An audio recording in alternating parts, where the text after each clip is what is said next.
Video பார்த்துட்டு இருக்கிற உங்க எல்லாருக்கும் வணக்கம். இன்னைக்கு நான் 2019 வருஷம் ரிலீஸ் ஆன விட் சீசன் அப்படின்ற ஒரு ஹாலிவுட் படத்தோட கதையை தான் சொல்ல போறேன். இந்த படத்தோட பொருளின் பத்தி எல்லாம் பேசாம நேரா படத்தோட கதைக்குள்ள போயிடலாம். அதுக்கு முன்னாடி முதவாட்டி அரைச்சு இந்த வீடியோ பார்த்துட்டு இருக்கீங்கன்னா நீங்க கேட்டுக்கொண்டிருப்பது தமிழ் பாய் சேனல். நான் ஹரிஹரன். இந்த சேனல் உங்களுக்கு பிடிச்சிருந்தா மட்டும் சப்ஸ்கிரைப் பண்ணி பக்கத்துல வர பெல் பட்டியும் சேர்த்து கிளிக் பண்ணிக்கிங்க. டெலிகிராம்ல ஃபாலோ பண்ணதவங்க ஃபாலோ பண்ணிக்கிங்க. இப்ப நாம இந்த படத்தோட கதைக்குள்ள போயிடலாம். இந்த படத்தோட தொடக்கத்திலேயே கார்ல போயிட்டு இருக்க ஒரு பொண்ணை காட்டுறாங்க. இவங்க தான் நம்ம படத்தோட ஹீரோயின். ஹீரோனை பத்தி சொல்லணும்னா அவங்க ஒரு ஸ்கூல்ல டீச்சரா வேலை பார்த்துட்டு இருக்காங்க. இப்ப கூட அந்த ஸ்கூலுக்கு தான் இவங்க போயிட்டு இருக்காங்க போல இருக்கு. கொற்றமையில சிக்னலை மாட்டிக்கிட்டாங்க. ரொம்ப நேரமா இந்த சிக்னல்ல நின்னுட்டு இருக்கனால கொஞ்ச நேரம் கழிச்சு அவங்க என்ன பண்றாங்க, அவங்கள ஒரு ஊசி எடுத்து போட்டுக்கிற மாதிரி காட்டுறாங்க. இது என்ன ஊசி ஏது அப்படின்ட்டு தெரியல. போக போக சொல்லுவாங்க போல இருக்கு. இப்ப ஹீரோ ஸ்கூலுக்கு எல்லாம் போயிட்டு திருப்பி வீட்டுக்கு வராங்க. வீட்டுக்கு வந்து பார்த்தா அவங்க மாமனார் படுத்த படுக்கையா இருக்காரு.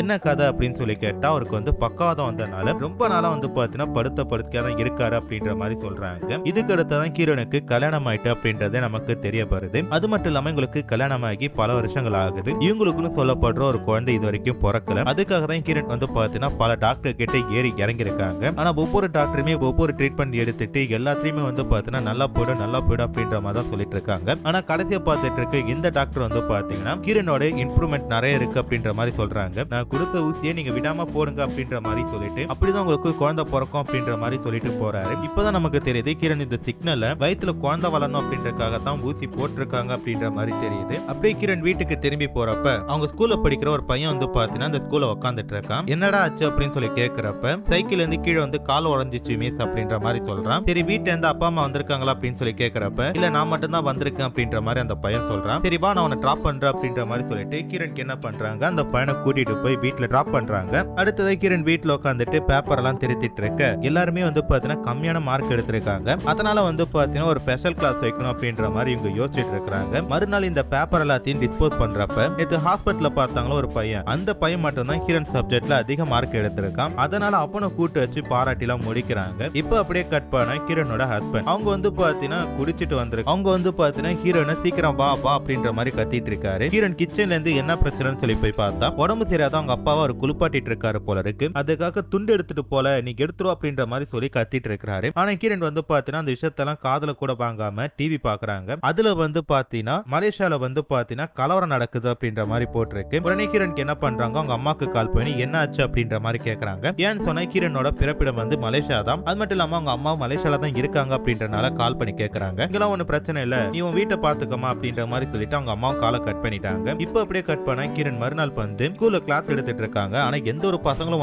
பாத்தீங்கன்னா இன்ட்ரெஸ்டா படிக்க மாட்டாங்க. ஆனா ஃபர்ஸ்ட் மார்க் எடுத்தால அந்த சின்ன பையன் அப்ப மட்டும் பாத்தீங்கன்னா நல்லா இன்ட்ரெஸ்டா படிச்சிட்டு இருக்கான். என்ன காரணம் சொல்லி பார்த்தா அவங்க அப்பா சைனால தான் வேலை பார்த்துட்டு இருக்காரு. அவங்க அப்பா பண்ணிட்டு இருக்க அதே பிசினஸ் இவனும் பண்ணும் அப்படின்ற மாதிரி ஆசைப்படுறான். அதுக்காக தான் இந்த சைனீஸ் அவன் ரொம்ப ஆர்வமா கத்துட்டு இருக்கான் அப்படின்ற தெரிய வருது. இதனால கிரண் பாத்தீங்கன்னா அவங்க கிட்ட நல்லா பழகுறாங்க. அவனுக்கு மட்டும் ஸ்பெஷலா பாடம் எடுக்க ஆரம்பிக்கிறாங்க. அது மட்டும் இல்லாம ஒரு ஃப்ரெண்டு மாதிரி இவங்க ரெண்டு பேருமே பண்ணிட்டு இருக்கிறதெல்லாம் காட்டுறாங்க. கிளாஸ்ல மட்டும் பாடம் எடுக்காம அந்த பையன் தன்னோட வீட்டுக்கும் கூட்டிட்டு போயிட்டு டியூஷன் சொல்லி தராங்க. அங்க பாத்தீங்கன்னா கிரண் அவங்க மாமனாரை கவனிச்சுக்கிற எல்லாத்தையுமே இந்த பையன் ஆச்சரியமா பாத்துட்டு இருக்கான். அப்படியே கட் பண்ணா கிரண் நல்லா படுத்து தூங்கிட்டு இருக்காங்க. அப்ப அந்த வீட்டு கதை யாரோ தட்டுற சத்தம் கேக்குது. யார் அப்படின்னு சொல்லி உள்ள திறந்து பார்த்தா கிரண் ஹஸ்பண்ட் தான் நல்லா குடிச்சிட்டு வந்திருக்காரு. இந்த ஒரு விஷயத்த பார்த்தோம் கிரண் பிடிச்சி திட்டுறாங்க. உங்களை தான் குடிச்சிட்டு வீட்டுக்கு வரக்கூடாதுன்னு சொல்லியிருக்கல, எதுக்கு இந்த மாதிரி பண்றீங்க அப்படின்ற மாதிரி கேட்கிறப்ப ஒன்னால தாண்டி நீ வீட்டுக்கு வந்ததுல இருந்து எனக்கு இருக்கிற நிம்மதியே சுத்தமா போயிட்டு உனக்கு குழந்தை இல்ல அப்படின்னு சொல்லிட்டு ஊர்ல இருக்கலாம் நான் தப்பா பேசிட்டு இருக்கேன், அதனால தாண்டி அப்படின்ற மாதிரி சொல்லிட்டு திட்டிட்டு போறாரு. ஆனா கிரண் பாத்தீங்கன்னா இதை பெருசா எடுத்துக்கிற மாதிரி தெரியல. இவங்க பேசிட்டு இருக்க எல்லாத்தையுமே அவங்க மாமனார் ஒட்டு கேட்டுட்டு இருக்காரு. ஏன்னா இந்த பொண்ணு நல்ல பொண்ணு அப்படின்றது அவருக்கு மட்டும் நல்லா தெரியும். ஒரு நாள் பாத்தீங்கன்னா கிரணோட தங்கச்சிக்கு குழந்தை பிறந்துட்டு அப்படின்ற மாதிரி நியூஸ் வருது. அதுக்கு பாத்தீங்கன்னா பெயர் சூற்ற விழா வைக்கணும் அப்படின்ற மாதிரி பேசியிருக்காங்க. ஆனா கிரண் ஹஸ்பண்டுக்கு பாத்தீங்கன்னா அந்த வீட்டுக்கு போற சுத்தமா பிடிக்கல. இருந்தாலும் ஒய்ஃப்காக என்ன பண்றாங்க, ஒய்ஃப் அவங்க அப்பா ரெண்டு பேரும் போய் டிராப் பண்ணிட்டு எனக்கு பக்கத்துல வேலை இருக்கு அப்படின்ற மாதிரி சொல்லிட்டு அந்த இடத்தை விட்டு போறாரு. அங்க போன கருத்து கிரண்க்கு என்ன பண்றாங்க, தங்கச்சி குழந்தை கையில வச்சு விளையாடிட்டு இருக்காங்க. ஆனா அது ஒரு பொம்பளை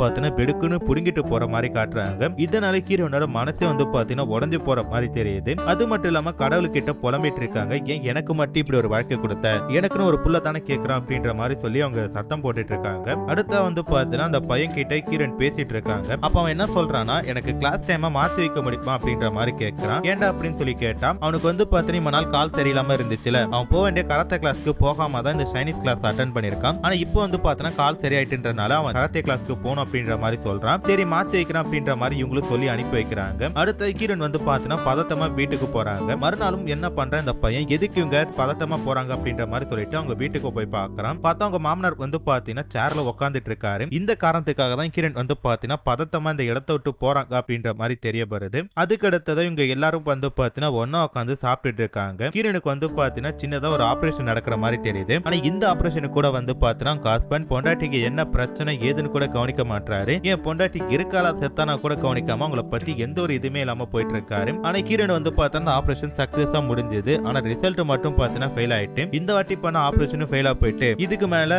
அந்த கடவுள் தான் அவனை காப்பாத்தணும் அப்படின்ற மாதிரி அந்த டாக்டர் சொல்லி முடிச்சிட்டாரு. இதனால கிரண் வந்து பாத்தீங்கன்னா ரொம்ப சோகத்துல இருக்கிறாங்க. அப்போ வந்து பாத்தீங்கன்னா கிரண் வீட்டுக்கு ஒரு லெட்டர் வந்திருக்கு. அந்த லெட்டரை எழுதுனது யாரும் சொல்லி பார்த்தா ஹீரோ தான். என்ன எழுதிருக்கானா ஒரு கராத்தே போட்டி நடக்கிறதாகவும் அதுல நான் விளையாட போறேன் நீங்க வந்து பார்க்க முடியும் அப்படின்ற மாதிரி சொல்லி எழுதிருக்கான். கிரணுக்கு அங்க போகணும் அப்படின்ட்டு ஆசை இருந்தாலும் அவங்க மாமனாரை எங்க விட்டுட்டு போறது அப்படின்ட்டு ரெண்டு மைண்டா இருக்காங்க. அதுக்கடுத்து அந்த பையனுக்காக அவங்க மாமனாரை கூட்டிட்டு அங்க போறாங்க. அங்க போய் பார்த்தா அந்த பையன் வந்து பார்த்தா கோல்டு மெடல் வின் பண்றான். இதனால கிரண் வந்து பார்த்தா லைட்டா சந்தோஷப்படுறாங்க. அது மட்டும் இல்லாம அந்த பையன் என்ன பண்றான் கிரணுக்கும் அந்த தாத்தாவையும் கூட்டிட்டு போயிட்டு ட்ரீட் வைக்கிற மாதிரி எல்லாம் காட்டுறாங்க. இப்ப இந்த மூணு பேரும் சந்தோஷமா இருக்கிற மாதிரி நமக்கு காட்டிட்டு இருக்கு. அடுத்த வந்து பார்த்தா கிரண் வீட்டுக்கு வந்து அந்த பையனோட பேப்பரை திருத்திட்டு இருக்கப்ப அந்த பையனோட பேப்பரை பார்த்து எக்ஸ்ட்ரா கேர் எடுத்து திருத்துற மாதிரி தெரியும். கட் பண்ண கிரண் சூப்பர் மார்க்கெட்ல பழம் வாங்கிட்டு இருக்க அந்த இடத்துல வந்து பார்த்தா ஹீரோ அவங்களோட கள்ளக்காதலி கூட போயிட்டு இருக்கான். இந்த விஷயத்தை கிரண் பார்த்துட்டு எதுவுமே சத்தம் போல எதுவும் போல அவங்க மாமனார் கிட்ட கூட சொல்லல. அதை நினைச்சிட்டு அவங்க படுத்து தூங்கிட்டு இருக்கிற மாதிரி காட்டுறாங்க. கனவுல வந்து பார்த்தா கிரணுக்கு ஒரு அழகான குழந்தை பிறக்கிற மாதிரி தோணுது. ஆனா திடீர்னு பார்த்தா வீட்டுக்கு வெளியில இருந்து இடி சத்தம் கேட்டு அவங்க தூக்கத்துல இருந்து கேந்திருக்கிறாங்க. அவங்க மாமனாருக்கு இடி சத்தம் பயம் என்ன பண்றாருன்னு சொல்லி பார்க்கலாம் அப்படின்ற மாதிரி சொல்லிட்டு அப்படியே அவங்க கதவை திறந்துட்டு அவங்க மாமா கிட்ட பிரிச்சு கொடுத்துட்டு போறாங்க. ஆனா அவங்க மாமா கிட்ட இருந்து எந்த ஒரு ரீப்ளையும் வரல. கை கால் எதுவுமே அசைக்கல. என்னன்னு சொல்லி பக்கத்துல போய் பார்த்தான்னு தெரியுது அவர் இறந்து போயிட்டார் அப்படின்ற மாதிரி தெரியுது.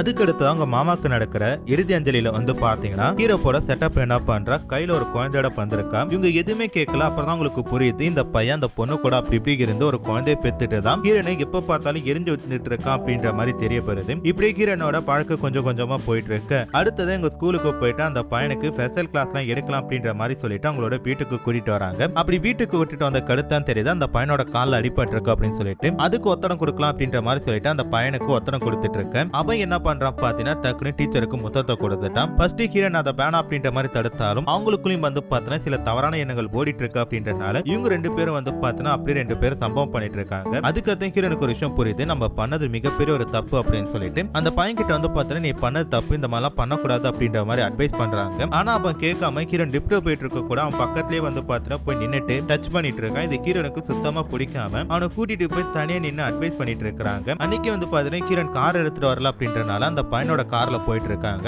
அப்ப என்ன பண்றான் பாத்தீங்கன்னா கிரண் அங்கேயும் டச் பண்ணிட்டு இருக்கான். இது கிரணுக்கு சுத்தமா பிடிக்கல. பட் இருந்தாலும் கிரண் என்ன பண்றாங்க அட்வைஸ் பண்ணிட்டு இருக்காங்க. அப்ப அந்த பையன் என்ன பண்றான் காரோட தூரத்தோட விழ போறான் அப்படின்ற மாதிரி சொல்லிட்டு இருக்கான். அது கிரண் வந்து பாத்தீங்கன்னா தடுக்க போனவங்க ஒரு ஆட்டோ மேல மோதிட்டாங்க. நல்ல வேலை யாருக்கு எந்த ஆபத்தும் இல்ல மாதிரி இருந்தாலும் இந்த பொண்ணு வேணினே வந்து மோதிட்டா அப்படின்ற மாதிரி அங்க இருக்கலாம் சொல்லிட்டு இருக்காங்க. ஹீரோவுக்கு இவ்வளவு அட்வைஸ் பண்ணி கிரண் என்ன பண்றாங்க விட்டுட்டு போறாங்க. அடுத்து கிரண் வீட்டுக்கு போய் பார்த்தா அவங்க ஹஸ்பண்ட் என்ன பண்ணிருக்காரு அவங்க அப்பா இறந்து போனனால இந்த வீட்டை வந்து பார்த்தா விற்கிறதுக்காக ஏற்பாடு பண்ணிருக்காரு. அதுல ஒரு ஷேர் வந்து பார்த்தா கிரண் கிட்ட கொடுத்து நீ எங்கேயாச்சும் போய்க்கோ அப்படின்ற மாதிரி சொல்றாரு. ஹீரோனுக்கு என்ன பண்றாங்க இதுதான் கரெக்ட் அப்படின்ற மாதிரி சொல்லிட்டு இந்த இடத்த விட்டு போலாம் அப்படின்ற மாதிரி யோசிச்சுட்டு இருக்காங்க. அப்போ வந்து பார்த்தா கிரணுக்குள்ள ஒரு இனம் புரியாத ஒரு மாற்றம் வருது. என்னன்னு சொல்லி பார்த்தா அவங்க கன்சீவா இருக்காங்க. ஆனா இந்த குழந்தைக்கு அப்பா யாரும் தெரியாமே சொல்லிட்டு இந்த படத்தோட கதையை முடிச்சிட்டாங்க. கண்டிப்பா இந்த படத்தோட கதை பிடிச்சிருக்கும் நினைக்கிறேன். அப்படி பிடிச்சிருந்தா மறக்காம சேனலை சப்ஸ்கிரைப் பண்ணுங்க. அதுக்கு அடுத்ததான் நம்மளோட அரிஸ்பி அப்படின்ட்டு ஒரு புது சேனல் ஓபன் பண்ணிருக்கோம். அந்த சேனலையும் கொஞ்சம் சப்போர்ட் பண்ணுங்க. அடுத்து ஒரு சூப்பரான வீடியோல பார்க்கறேன். அது வரைக்கும் டாடா பை பை.